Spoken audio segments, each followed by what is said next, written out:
Saudara-saudari, ada 4 buku besar di dalam kitab suci agama Buddha. Setiap pelajaran saya minta Anda untuk hafal ya, ada 4 buku besar. Sesungguhnya di antara semua buku kitab suci agama Buddha, kalau seseorang ingin belajar kitab suci mulainya dari yang 4 ini. Ya, mulainya dari yang 4 ini, tidak dari buku yang lain karena ini menjadi rujukan utama. Nah, 4 ini apa? Digha Nikaya, Majjhima Nikaya, Anguttara Nikaya, Samyutta Nikaya. Ini 4 buku paling penting dalam ajaran Buddha. Sekali lagi ya, biar hafal ya.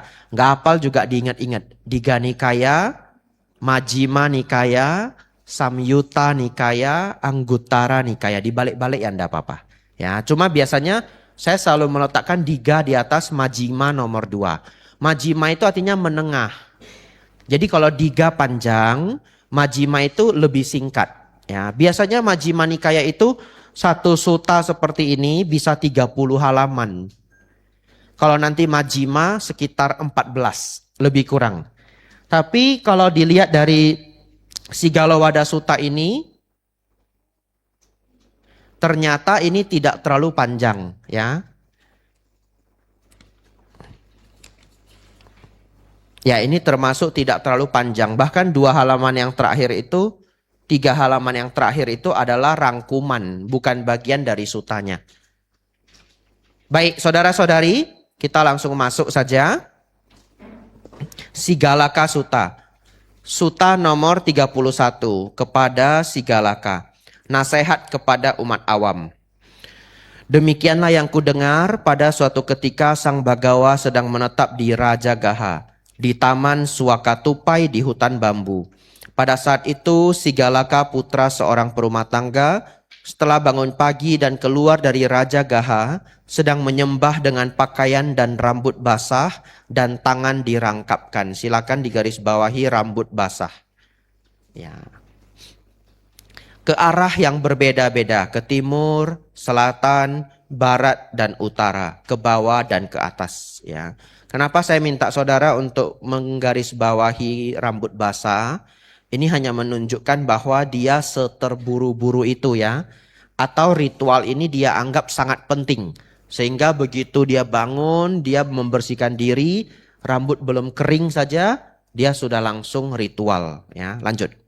Dan Sang Bagawa setelah bangun pagi dan merapikan jubah, membawa jubah dan mangkuknya pergi ke Rajagaha untuk menerima dana makanan.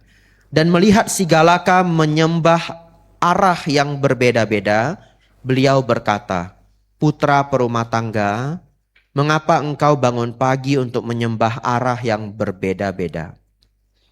Bagawa, nah silakan garis bawahi kalau tidak tahu arti Bagawa ya.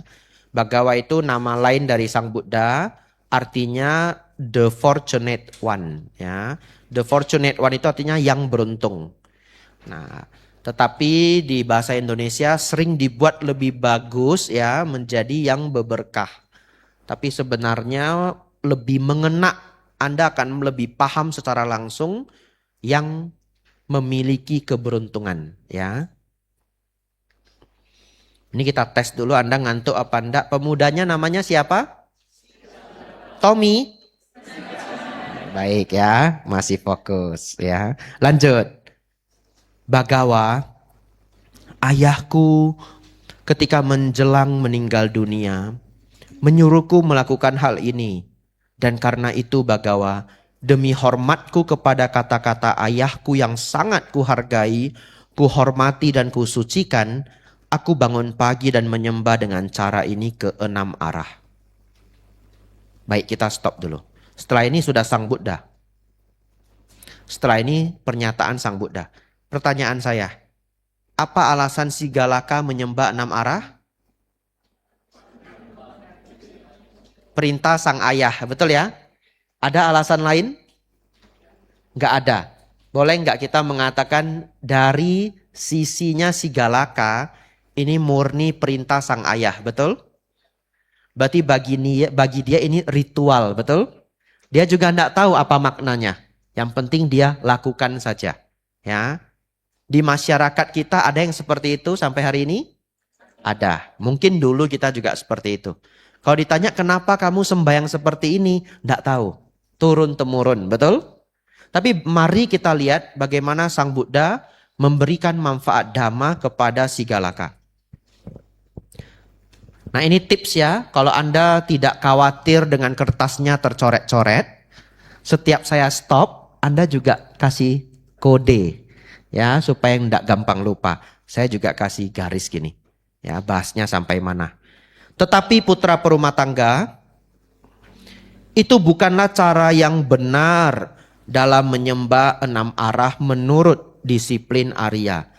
Jadi Bagawa, bagaimanakah seharusnya seseorang menyembah ke 6 arah menurut disiplin Arya? Baik sekali jika Bagawa mengajariku cara yang benar dalam menyembah 6 arah menurut disiplin Arya. Dengarkanlah, perhatikanlah, dan aku akan berbicara. Baik Bagawa, jawab si Galaka.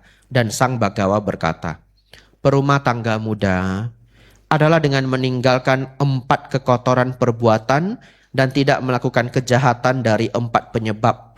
Dengan tidak mengikuti 6 cara membuang harta seseorang, dengan menghindari 14 kejahatan ini, maka siswa Arya mencakup 6 arah.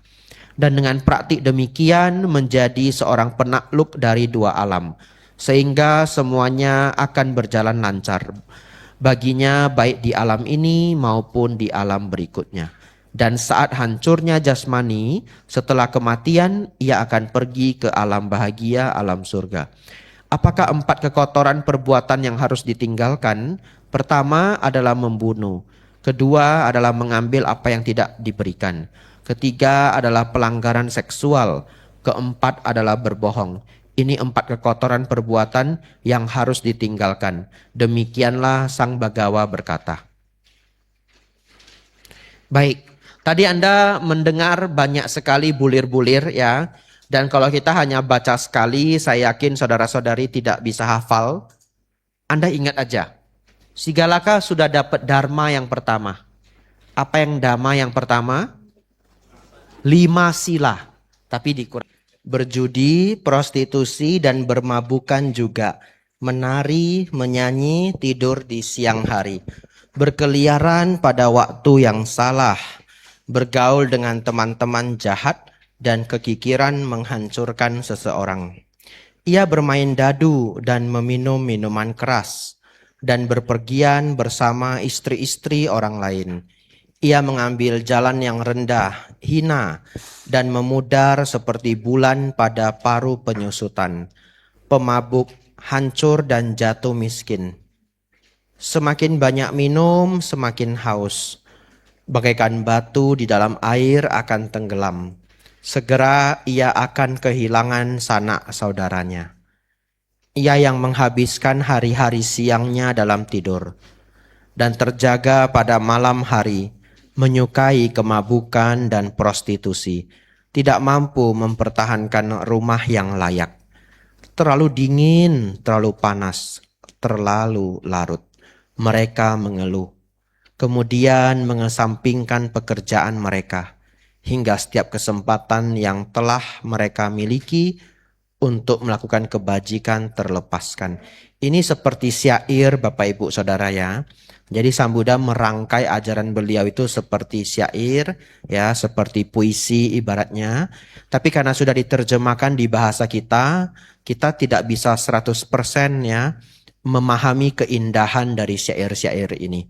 Tapi kita masih bisa melihat ya Sang Buddha mengajarkan dengan syair-syair yang indah. Tetapi ia yang menganggap dingin dan panas tidak berarti apa-apa. Dan seperti seorang laki-laki melaksanakan tugas-tugasnya, kegembiraannya tidak akan berkurang. Putra perumah tangga, ada 4 jenis ini yang dapat terlihat sebagai musuh dalam samaran teman. Ini penting ya, paragraf ini boleh Anda kasih bintangnya. Ini teman palsu ya, Anda harus belajar melihat teman palsu. Karena di dunia ini banyak sekali orang ditipu, dikhianati oleh teman sendiri ya. Jadi yang bisa kadangkala yang bisa menipu uang Anda ya bukan orang-orang yang jauh ya. Karena orang-orang yang jauh mau minjam uang 300 juta mana mungkin Anda pinjamkan ya.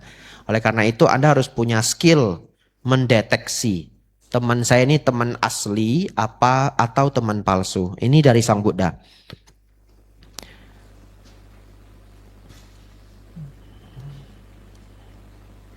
Ada 4 jenis yang terlihat sebagai musuh dalam samaran. Pertama adalah orang yang mengambil seluruhnya. Ya, silahkan digaris bawahi. Kedua adalah orang yang banyak bicara. Nanti beliau jelaskan apa maksudnya banyak bicara. Ketiga adalah orang yang suka menyanjung. Dan keempat adalah teman dalam berfoya-foya. Yang pertama, orang yang mengambil seluruhnya dapat dilihat sebagai seorang teman palsu untuk 4 alasan. 1, ia mengambil semuanya.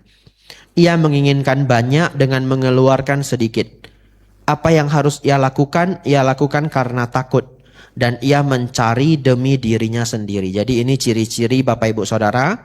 Nah, saya akan kasih Anda petunjuk lain ya. Bapak Ibu Saudara, manusia itu ada 3 jenis.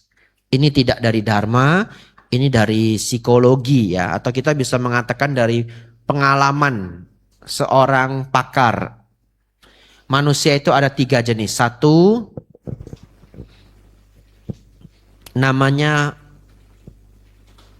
taker. Ya, taker bahasa Inggris artinya pengambil. Yang kedua, matcher. Match itu imbang ya. Jadi matcher ya. Yang ketiga adalah giver, pemberi. Saya jelaskan.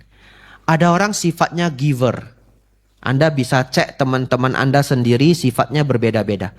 Dia memang suka memberi. Begitu ya.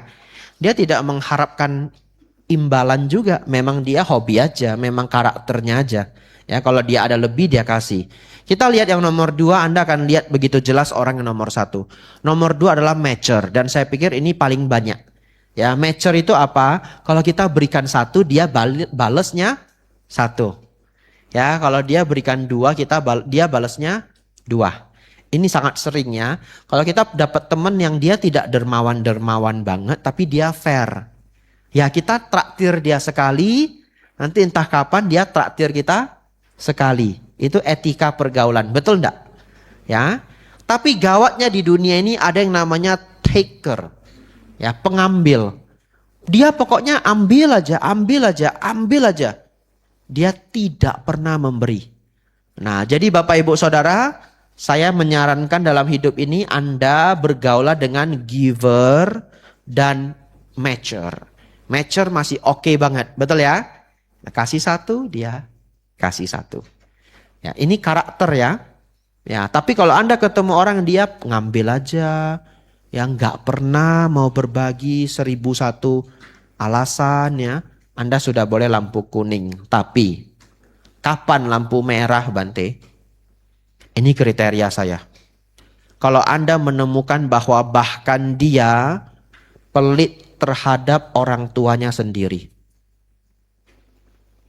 Apalagi orang tuanya bukan orang tua yang unik. Dalam artian ya mungkin kalau orang tuanya dulu mukul dia, hajar dia habis-habisan, kita masih bisa oke lah, make sense lah, betul ya. Tapi orang tuanya normal gitu, orang tua yang baik gitu, nggak ada tragedi apa-apa. Dan Anda sudah bergaul dengan dia 5-6 tahun. Dan Anda selalu menemukan kalau dia ke orang tuanya kok pelit banget ya. Apalagi kalau itu pacar ya, Anda harus hati-hati ya. Ya, kalau dapat pacar dia pelit sama orang tua, saya sih menyarankan itu lampu merah ya. Ya, dia pelit sama orang tua, dia pelit sama saudara kandung, saya pikir itu lampu merah. Kalau dia pelit sama teman masih lampu kuning lah. Lampu kuning kan masih boleh jalan. Tapi hati-hati. Apa maksud saya hati-hati? Mungkin dia sedang menabung, betul? Ya, dia ada cita-cita mau buka toko, atau dia punya cita-cita mau ambil sertifikat di Jepang ya. Mau ndak mau dia hemat banget ya, make sense lah. Kadangkala orang dalam keadaan ya in a situation gitu. Ya. Atau orang tuanya lagi sakit, dia biayanya berat, atau dia mungkin harus menguliahkan adiknya. Jadi kalau dia cuma pelit sama teman, kita masih bisa cek alasan dia apa ya.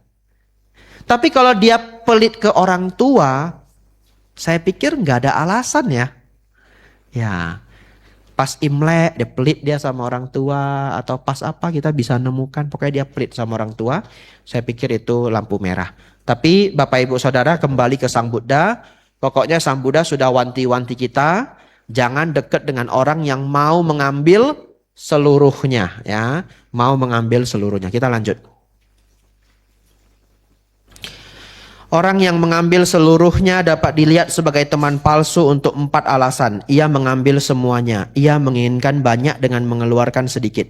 Apa yang harus ia lakukan? Ia lakukan karena takut dan ia mencari demi dirinya sendiri. Tadi sudah saya baca ya. Orang yang banyak bicara dapat dilihat sebagai seorang teman palsu untuk 4 alasan. Ia suka membicarakan masa lampau dan masa depan. Ia mengucapkan omong kosong tentang belas kasihan. Dan ketika sesuatu harus dikerjakan sekarang, ia mengaku tidak mampu karena suatu bencana. Orang yang suka menyanjung dapat dilihat sebagai seorang teman palsu untuk 4 alasan. Ia menyetujui perbuatan jahat. Ia menolak perbuatan baik.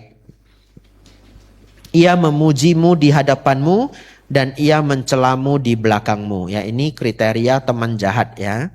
Sang Buddha menganjurkan kita untuk tidak dekat dengan orang-orang seperti ini.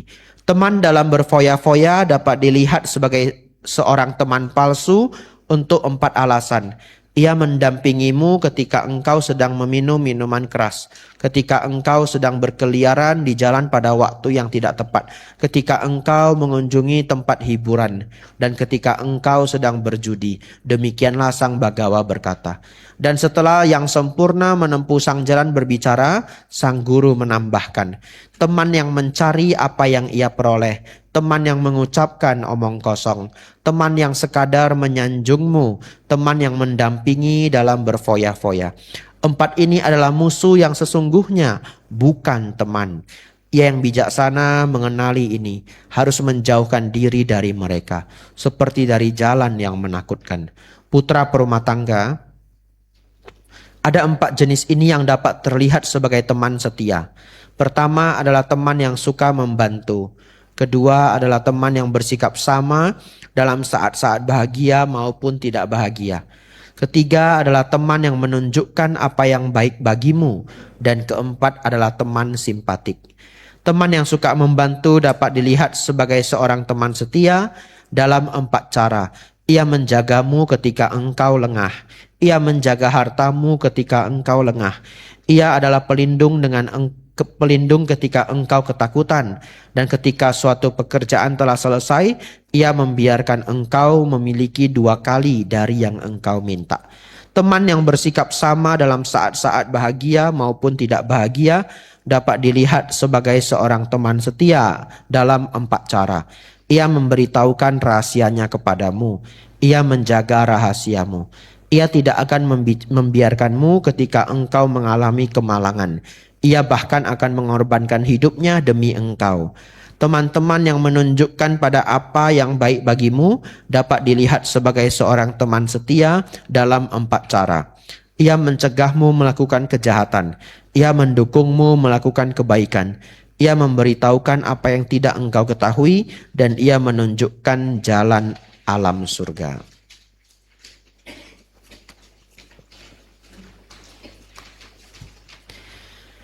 Teman simpatik dapat dilihat sebagai seorang teman setia dalam 4 cara. Ia tidak bergembira di atas kemalanganmu. Ia bergembira di atas keberuntunganmu. Ia menghentikan mereka yang mencelamu dan menghargai mereka yang memujimu. Demikianlah Sang Bagawa berkata. Nah, saya tambahkan satu, sebenarnya ada di sini ya, tapi supaya lebih jelas aja. Nah, saudara-saudari, tambahan dari saya adalah saudara-saudari harus hati-hati dengan teman yang selalu cemburu kalau Anda sukses.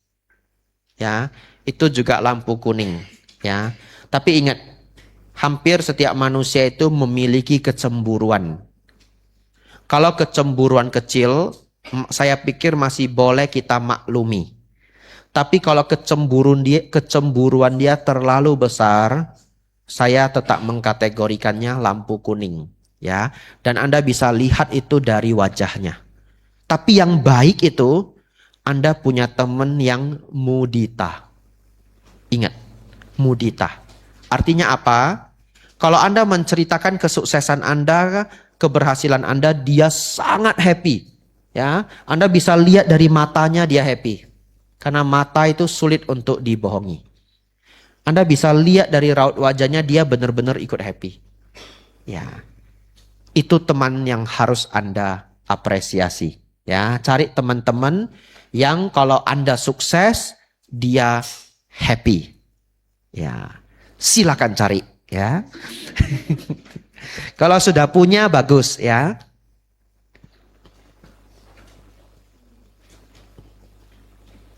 Lanjut. Dan setelah yang sempurna menempuh sang jalan berbicara, sang guru menambahkan, teman yang suka membantu, dan teman di saat bahagia dan tidak bahagia, teman yang menunjukkan jalan yang benar, teman yang bersimpati. 4 jenis teman ini oleh ia yang bijaksana harus diketahui nilai sesungguhnya.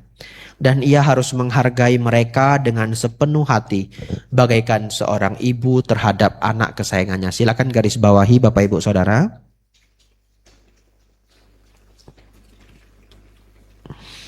Ya Bapak Ibu Saudara, tinggal beberapa halamannya. Hari ini kita belajar di Ganikaya. Ini adalah syair yang sangat panjang, ya. Semoga Anda tidak kapok, ya. Karena saya jarang-jarang datang, ya. Pelajaran kita juga hanya 2-3 hari. Dhamma kelas ini hanya 2 hari, ya, betul ya? Ya, jadi Anda semoga kuat, ya.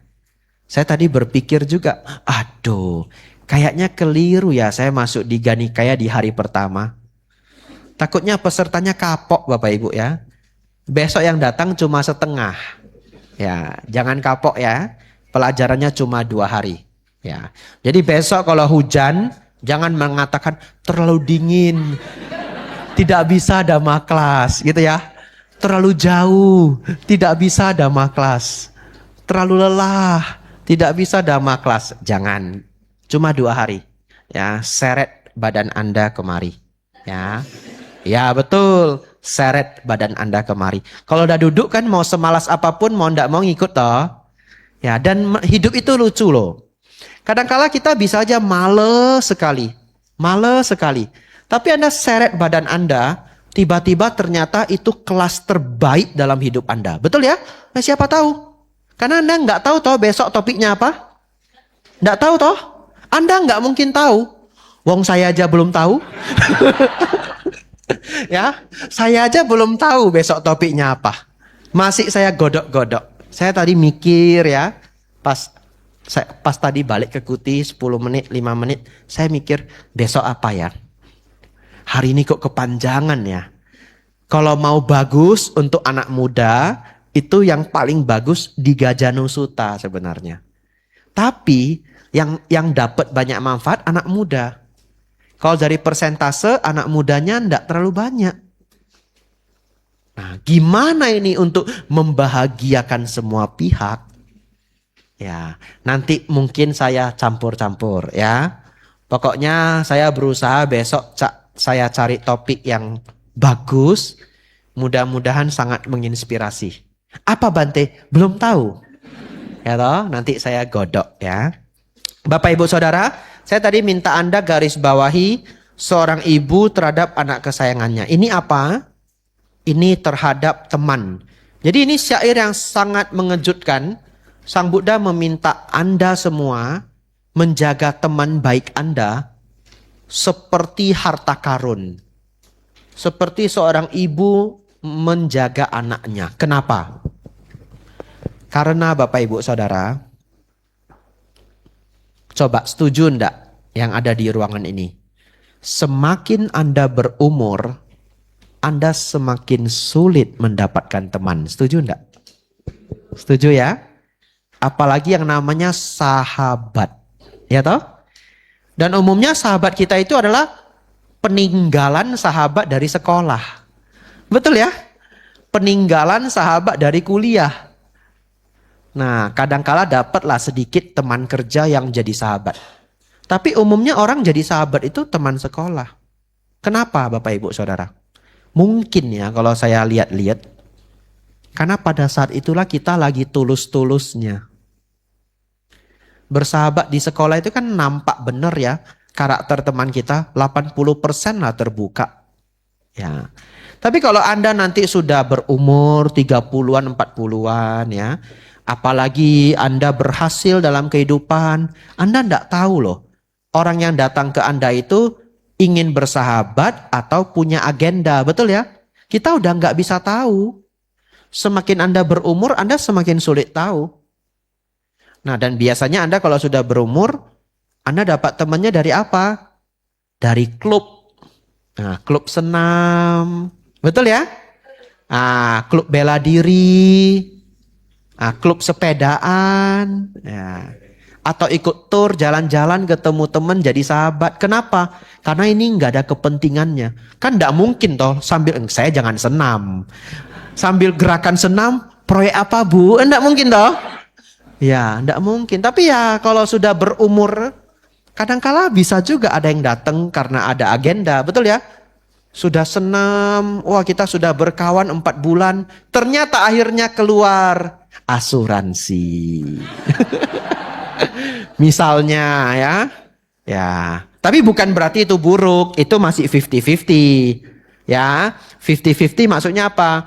50% dia hanya berniat jual asuransi. Tapi 50% dia memang ingin berkawan. Kebetulan dia jual asuransi. Kita kan tidak tahu masa depan. Ya toh? Ternyata kita tolak dia. Enggak, saya enggak beli asuransi. Dia tetap berkawan dengan kita sepenuh hati. Betul ya? 50-50. Nah, jadi itu candaan aja. Saya takut juga kalau ada agen asuransi di sini ya. Dan pasti ada biasanya kalau jumlah sebanyak ini ya. Tapi saya pernah ceramah dan dipotong loh, diambil.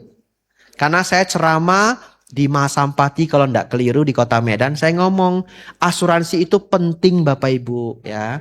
Iya, untuk menjaga kehidupan Anda. Karena kita tidak pernah tahu kapan kita kena bencana, kena masalah. Karena yang namanya asuransi kan banyak. Asuransi kesehatan, asuransi mobil, asuransi pabrik, asuransi gudang. Betul ya? Ya, sebenarnya kalau di negara maju, semua orang sudah diasuransikan. Kita sudah mulai namanya BPJS. Tapi kualitasnya belum bisa seperti Jepang ya, atau Singapura. Ya wajar lah, kita step by step. Ya jadi omongan saya itu, Bapak Ibu sesungguhnya asuransi penting. Tapi saya lupa background ceritanya. Ada backgroundnya, dipotong Bapak Ibu. Jadi alat jualan asuransi. Ya. Jadi saya tidak kontra dengan asuransi ya. Ya. Silakan Anda beli produk asuransi, saya di endorse ini. Ya. Nah, jadi silakan beli bagi yang sudah punya tabungan cukup ya, tapi ingat cari produknya yang pas dengan keadaan kita ya. Dan Anda harus belajar sedalam-dalamnya. Jangan cuma beli aja. Kalau cuma beli aja nanti pas klaim nggak bisa Anda marah. Kenapa nggak baca? Betul ya? Itu syaratnya banyak sekali. Ya, dan di dalam asuransi itu ada sahamnya. Anda harus baca, Anda belinya saham berapa persen, asuransi berapa persen. Ya, kalau nggak salah di Prudensial namanya unit link. Ya, Anda harus belajar. Ini saya nggak jualan asuransi ya. Saya hanya bilang asuransi itu penting kalau Anda sudah punya tabungan. Lalu tolong belajar dengan baik produknya. Ya, kalau tidak ada ya ada BPJS. Kalau saya lanjutkan namanya seminar asuransi. Ya. Supaya tidak kelihatan seperti iklan, ya saya sebutkan juga lah merek lain ya. Ada Manulife, ada Allianz, betul ya? Tadi saya sudah sebut merek Prudensial. Takutnya nanti ada yang curiga, ini kayak titipan ini Bante. Ini kayaknya titipan ya. Ya, tapi ada Manulife, ada Allianz, ada Sequil ya. Ada Sequis ya. Ada Tokyo Marine yang bagus-bagus ya. Ya, ada yang lambangnya singa dari Italia, G depannya. Generali ya. Ya, Anda carilah yang bagus-bagus. Yang di Indonesia juga ada ya, yang produk lokal ada. Ya, sudah tidak seperti titipan ya. Kita lanjut pelajaran. Ya, sampai mana kita? Oke. Sang bijaksana yang terlatih dan disiplin bersinar bagaikan mercusuar. Ia mengumpulkan kekayaan bagaikan lebah. Silakan digarisbawahi, ia mengumpulkan kekayaan bagaikan lebah. Mengumpulkan madu dan kekayaannya terus tumbuh. Bagaikan gundukan sarang semut yang semakin tinggi. Dengan kekayaan yang diperolehnya, seorang duniawi dapat mengabdikan diri demi kebaikan orang banyak. Silakan digarisbawahi, demi kebaikan orang banyak. Jadi kalau ada yang bertanya, umat Buddha boleh nggak mengumpulkan kekayaan dengan cara yang benar? Boleh ya. Setelah Anda kaya raya, gunakan untuk kebaikan orang banyak. Lalu kenapa Sang Buddha mengatakan mengumpulkan kekayaan bagaikan lebah? Nah, ini ada di syair yang lain. Sepertinya beliau merujuk pada makna yang sama. Lebah itu sangat luar biasa Bapak Ibu ya. Lebah itu ngambil madu tapi nggak merusak bunga. Itulah kehebatan lebah. Ya, malahan bunganya mendapatkan manfaat. Ya, bunganya bisa putik ketemu benang sari. Oleh karena itu saudara-saudari, kita mencari kekayaan ya, jangan kita, saya tidak ikut ya. Bapak Ibu mencari kekayaan ya. Ya, harus seperti lebah, tidak merusak orang lain, malahan memberikan manfaat, dan itu boleh dalam dhamma ya. Umat Buddha silahkan ya. Lalu tadi ada bagian yang penting ya, menjaga teman seperti anak, karena salah satu kebahagiaan dalam hidup kita itu adalah relationship. Anda ingat ya, rumus bahagia di kehidupan ini salah satu yang paling besar adalah relationship. Relationship bahasa Inggris artinya hubungan. Ya, hubungan dengan orang tua, hubungan dengan anak, hubungan suami istri, hubungan pertemanan. Orang yang se-introvert apapun, coba ya, mana tahu di sini ada orang introvert ya, tapi enggak usah tunjuk tangan ya. Ya, karena kan dia introvert ya, jadi jangan tunjuk tangan ya. Orang yang se-introvert apapun, kalau dia berhasil ngasih tahu orang tua enggak? Ngasih tahu. Orang se-introvert apapun.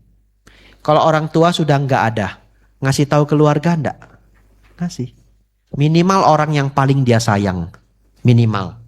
Dia introvert, jarang ngomong, tapi dia berhasil, pasti dia ngomong ke anaknya. Ya, nak, mama berhasil hari ini. Atau minimal dia punya best friend satu. Kenapa begitu Bapak Ibu Saudara? Karena apapun pencapaian Anda, manusia itu bukan ular. Kalau ular hidup sendiri, nggak perlu teman. Tapi kebahagiaan manusia itu bergantung sebagian daripada orang lain. Ngerti maksudnya? Anda dapat piala, Anda bahagia karena piala itu dilihat orang, betul ya? Jadi kebahagiaan Anda itu ada persentase membutuhkan orang lainnya. Karena kita bukan ular, kita adalah makhluk sosial. Manusia itu makhluk berkelompok. Jadi entah bagaimanapun Anda tetap membutuhkan orang lain. Oleh karena itu, ini saya sampaikan kepada Anda yang lagi sukses-suksesnya. Ya, enggak tahu siapa di ruangan ini. Ya, umur produktif. Ya, umur produktif lagi sukses-suksesnya, jangan egonya naik sampai ke puncak gunung. Karena ego dan kesombongan yang naik parah itu akan membuat Anda kehilangan orang terdekat. Ingat ya, karena ketika ego Anda naik, Anda semakin galak. Anda semakin gampang marah. Dan kalau hubungan sudah rusak, saat itu Anda tidak menyadari. Karena Anda berpikir, apa yang tidak bisa kumiliki. Betul ya? Kan lagi di puncak kejayaan. Enggak butuh orang lain. Sekarang ada waktunya. Ya, ada waktunya ketika Anda tiba-tiba menyadari ternyata saya tidak bisa hidup sendiri. Tapi pada saat itu semua orang di sekitar kita sudah pergi. Ya, semoga bukan Bapak Ibu yang ada di sini ya. Ini kan online. Jadi nanti entah ada siapa yang membutuhkan Dharma ini.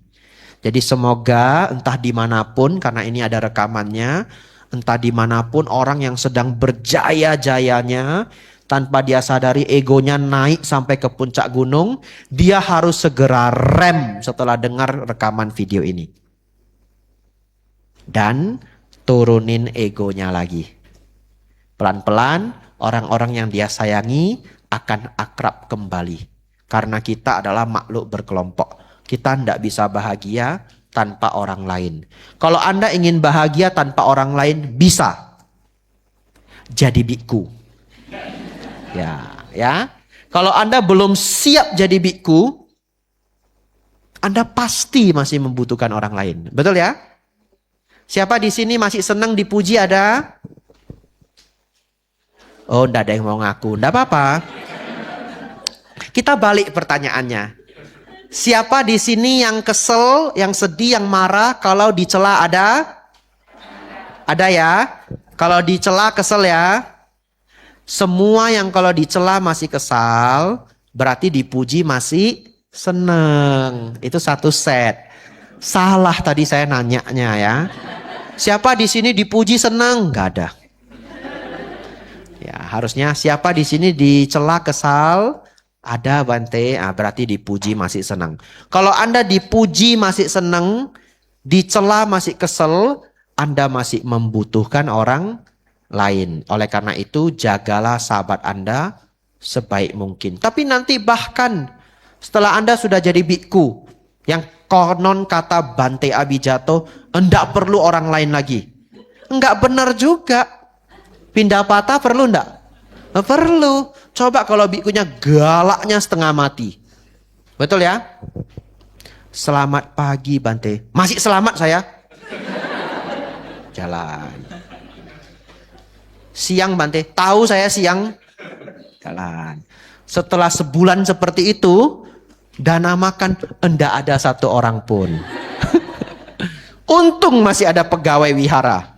Dimasakin Indomie ya. Setahun makannya Indomie aja. Nah itu. Jadi bahkan sudah jadi biku juga masih membutuhkan orang lain. Ya kalau pindah patah itu perihal yang tidak terlalu besar. Tetapi yang lebih besar lagi apa? Sahabat di dalam Dhamma. Ya, Sang Buddha selalu memuji kita sebagai biku harus punya sahabat Dhamma. Ya kalau kita dekat-dekat dengan bante-bante yang berkualitas, kualitas kita ikut keseret. Betul ya? Ya, jadi namanya orang itu dekat sama yang bagus, ikut bagus.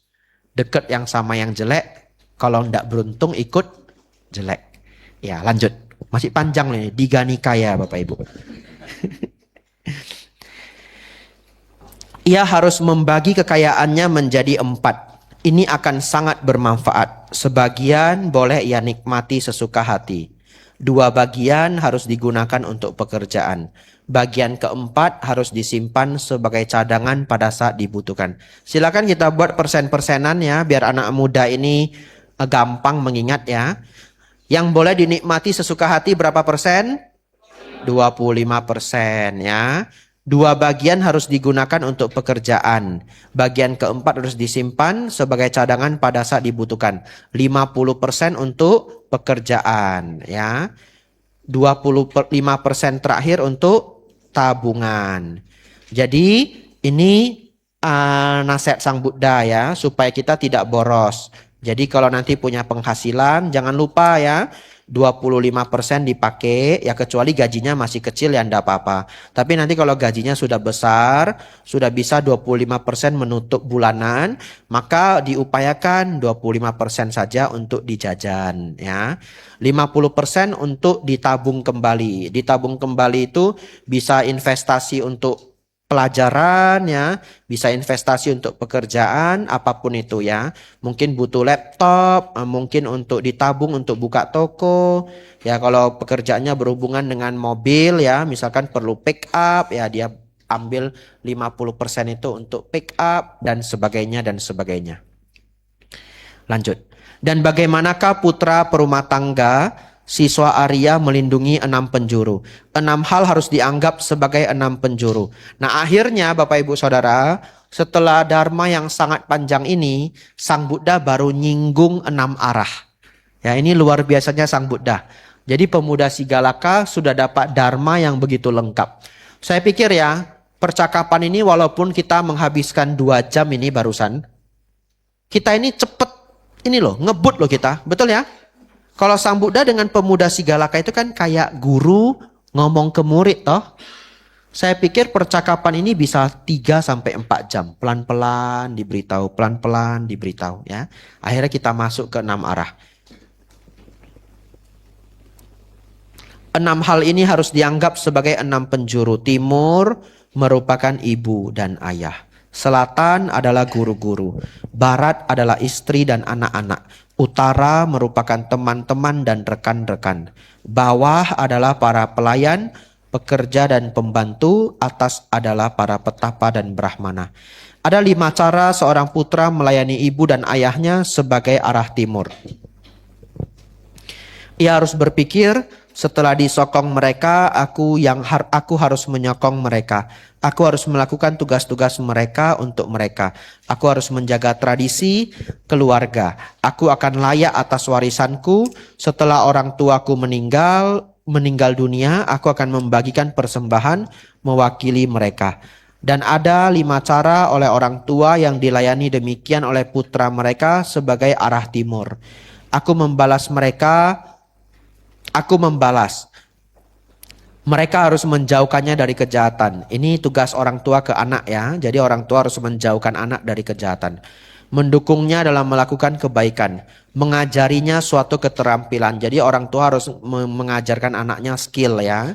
Kalau tidak diberikan les juga boleh ya. Bahasa Inggris, coding, masak ya. Apalagi skill-skill yang berguna di zaman ini. Editing ya.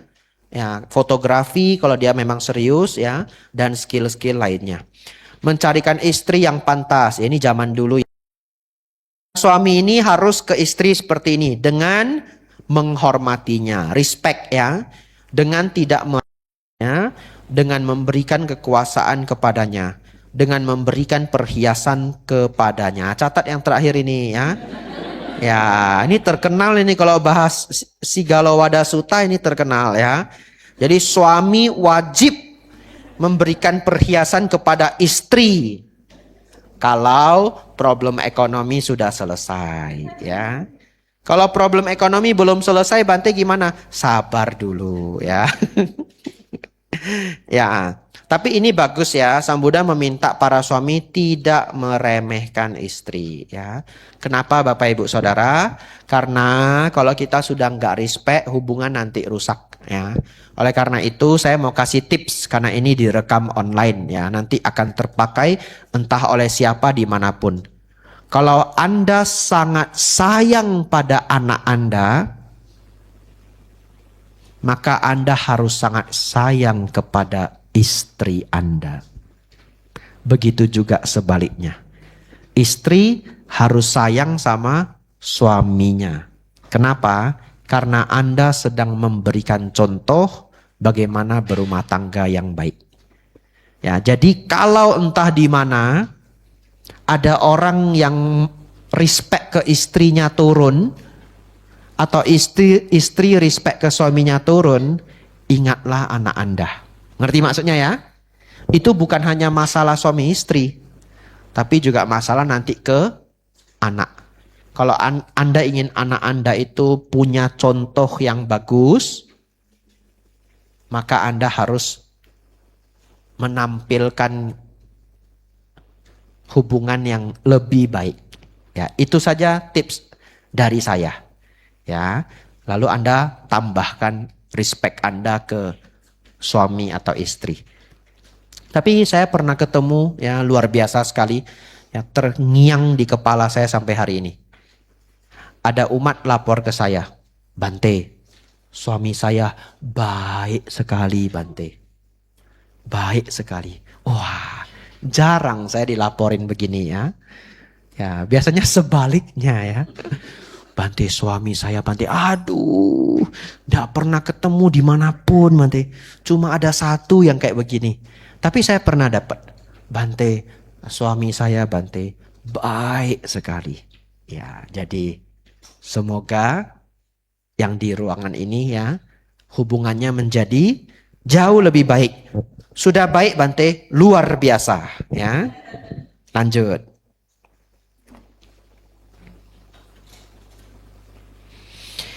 Dan ada 5 cara seorang istri yang dilayani demikian sebagai arah barat dapat membalas. Ini zaman 2600 tahun yang lalu ya. Untuk zaman sekarang Anda takar-takar sendiri. Dengan melakukan pekerjaannya dengan benar, dengan bersikap baik kepada para pelayan, dengan setia kepadanya, dengan menjaga tabungan, dan dengan terampil dan rajin dalam semua yang harus ia lakukan. Dengan demikian arah barat telah dicakup, memberikan kedamaian dan bebas dari ketakutan di arah itu. Baik Bapak Ibu, 2 halaman terakhir ya, kita 10 menit terakhir. Pasti cukup ya. Ada 5 cara bagi seseorang untuk melayani teman dan rekan sebagai arah utara. Utara adalah teman ya.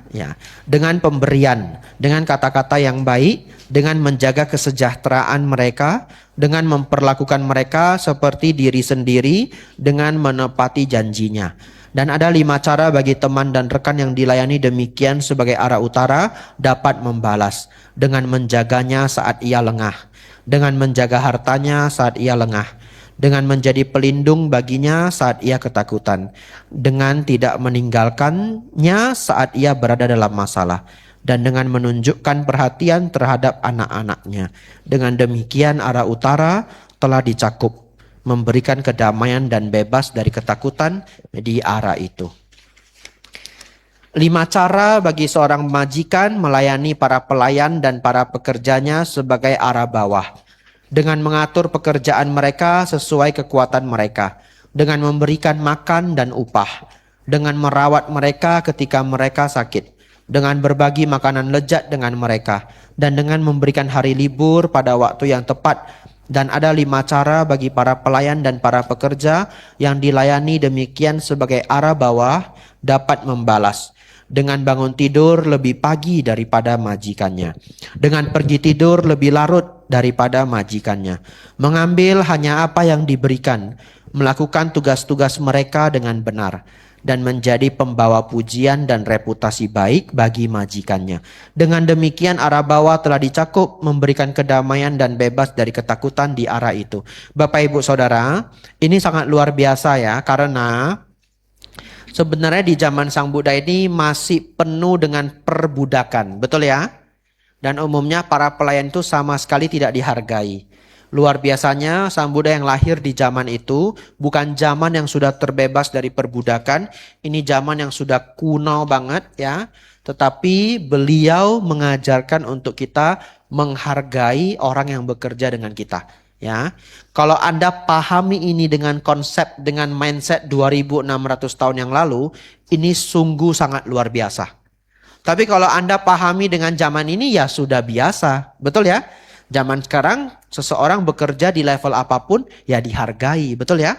Ya sudah tidak seperti zaman dulu. Ya, tetapi ini menjadi pengingat untuk kita, Bapak Ibu yang punya pelayan di rumah juga perlu sayang dengan mereka. Lanjut. Ada 5 cara seseorang untuk melayani para petapa dan brahmana mereka sebagai arah atas. Dengan bersikap baik dalam jasmani, ucapan dan pikiran. Dengan membuka pintu bagi kedatangan mereka. Dengan memberikan barang-barang kebutuhan fisik mereka. Dan ada 5 cara para petapa dan brahmana yang dilayani demikian sebagai arah atas dapat membalas. Oh, ini untuk saya ini ya, siap-siap ya. Ya, saya dapat juga.